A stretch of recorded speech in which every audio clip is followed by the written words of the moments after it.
In this video, we continue our discussion of force of interest with an example of a varying force of interest, and then a discussion about how to convert from any one type of interest we've now encountered to any of the others. So please, I'll step off, please pause, copy the material down into your notes, and then press play, and then we'll talk through it.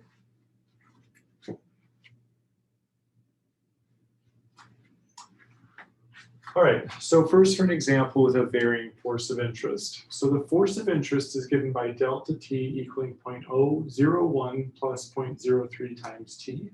If an initial investment is worth $8,500 after 5 years, what was the value of the investment after 1 year? So please note, varying force of interest, but the times are explicitly given, 5 years, 1 year, okay? So we've been given our force of interest, delta t is 0.01 plus 0.03 t. And the accumulated value at time 5 is $8,500. And we're trying to figure out the accumulated value after time 1, right?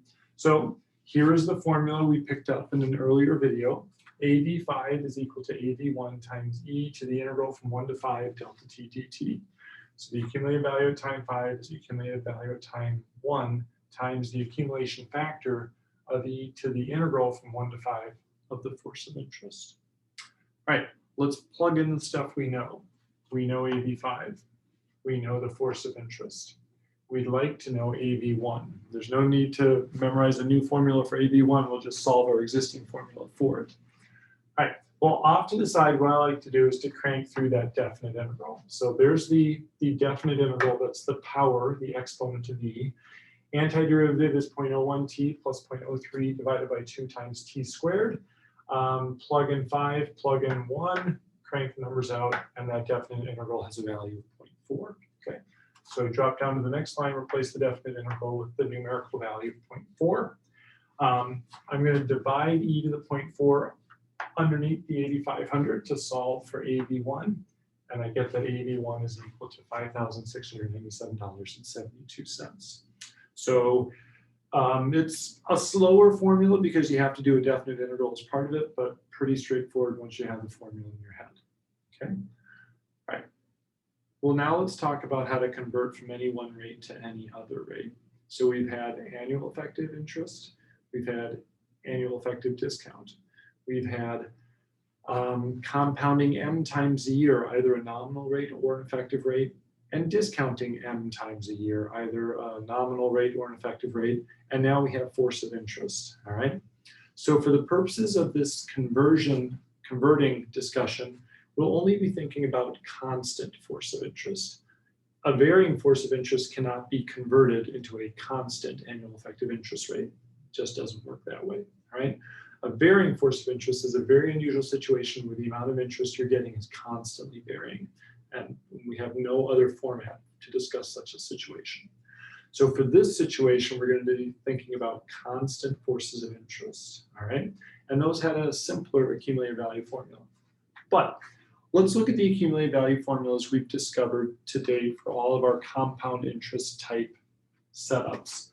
So the accumulated value at time t is the present value times 1 plus I to the t, where I is our annual effective interest rate, or it's PV0 times 1 plus IM over M to the MT. I superscript M was our nominal interest rate compounded M times a year, and dividing the nominal by M gives us an effective rate of interest compounded M times a year. So we have an accumulated value formula for that.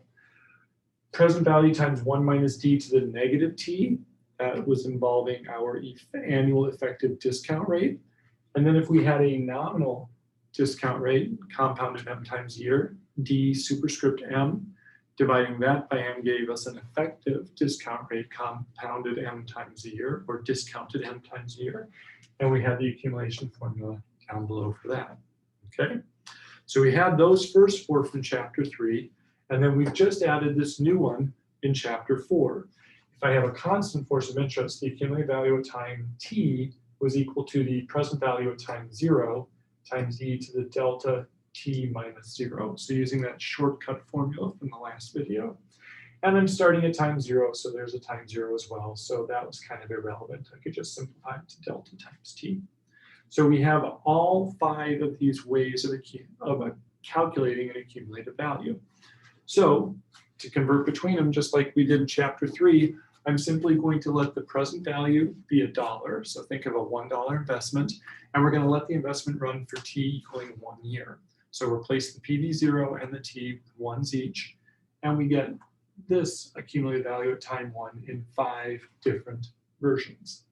Okay, and they're all the same, right? Because equivalent would mean, as an investor, you don't care which type of interest you receive, because you know your accumulated value will always be the same under any of them. So we set the accumulated values equal. That simplifies down to this formula, this lengthy set of equations, which I put in a square box. So 1 plus I is equal to that guy. We knew that already, which was equal to that guy. We knew that from chapter 3. We knew that from chapter 3. And this is the only one we are now having, e to the delta. Okay. I've also reminded you of what V is equal to, and the nice relationship between annual effective interest and annual effective discount. Okay, so those contain pretty much most of the formulas we've dealt with, and down here are most of the other formulas we've dealt with so far.